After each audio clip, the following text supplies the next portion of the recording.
ಕನ್ನಡ ಸಾಹಿತ್ಯ ಪರಿಷತ್ನ ಚುನಾವಣೆ ಮೇ 9ರಂದು ನಡೆಯಲಿದ್ದು, ನಾಡೋಜ ಡಾಕ್ಟರ್ ಮಹೇಶ್ ಜೋಶಿ ಅವರು ಸ್ಪರ್ಧೆ ಮಾಡಲಿದ್ದಾರೆ. ಇವರು ದೂರದರ್ಶನ ಚಂದನದ ಜನಪ್ರಿಯ ಕಾರ್ಯಕ್ರಮದ ರೂವಾರಿಯಾಗಿದ್ದು, ಹಂಪಿ ಕನ್ನಡ ವಿಶ್ವವಿದ್ಯಾನಿಲಯದ ಪ್ರತಿಷ್ಠಿತ ನಾಡೋಜ ಪ್ರಶಸ್ತಿ ಪುರಸ್ಕೃತರಾಗಿದ್ದಾರೆ.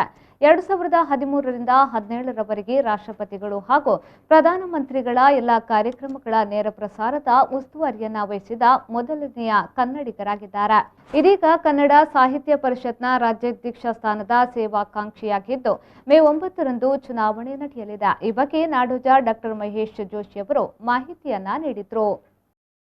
ಮೇ 9ನೇ ತಾರೀಕಿಗೆ ಕನ್ನಡ ಸಾಹಿತ್ಯ ಪರಿಷತ್ತಿನ ರಾಜ್ಯಾಧ್ಯಕ್ಷ ಹಾಗೆ ಜಿಲ್ಲಾಧ್ಯಕ್ಷ ಸ್ಥಾನಕ್ಕೆ ಚುನಾವಣೆ ನಡೆಯುತ್ತೆ.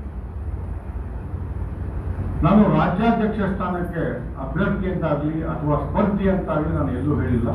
ನಾನು ಬಹಳ ಸ್ಪಷ್ಟವಾಗಿ ಹೇಳಿದ್ದೀನಿ, ಸೇವಾಕಾಂಕ್ಷಿ ಅಂತಕ್ಕಂಥ, ಅಂದರೆ ಸೇವೆಯನ್ನು ಮಾಡಬೇಕು ಅನ್ನುವಂಥ ಉದ್ದೇಶದಿಂದ ಬಂದಿರ್ತಕ್ಕಂಥ.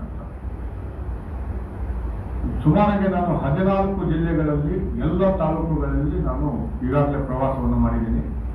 ನನ್ನ ಜೊತೆಗೆ ಮೊದಲನೇ ಬಾರಿಗೆ ಇತಿಹಾಸವನ್ನು ಸೃಷ್ಟಿ ಮಾಡಿರ್ತಕ್ಕಂಥವ್ರು ಅಂದರೆ ನ್ಯಾಯಮೂರ್ತಿ ಅರಳಿ ನಾಗರಾಜ್ ಅವರು. ಅವರು ಇವತ್ತು ಬರಬೇಕಾಗಿತ್ತು. ಅವ್ರಿಗೆ ನಿನ್ನೆಯಿಂದ ನಾನು ಕಲಬುರಗಿಯಿಂದ ಬಂದಿದ್ದೀನಿ. ಹಾಗಾಗಿ ಅವರಿಗೆ 15 ದಿನ ಸತತವಾಗಿ ಪ್ರಯಾಣ ಮಾಡಿರೋದ್ರಿಂದ ಅವರಿಗೆ ಸ್ವಲ್ಪ ವಿಶ್ರಾಮ ಬೇಕಾಗಿರೋದ್ರಿಂದ ಅವ್ರು ಬರಲಿಲ್ಲ. ಆದರೆ ಸರಳವಾಗಿ ಮಾದರಿಯಾಗ್ತಕ್ಕಂತಹ ಚುನಾವಣೆ ಪ್ರಚಾರವನ್ನು ನಾನು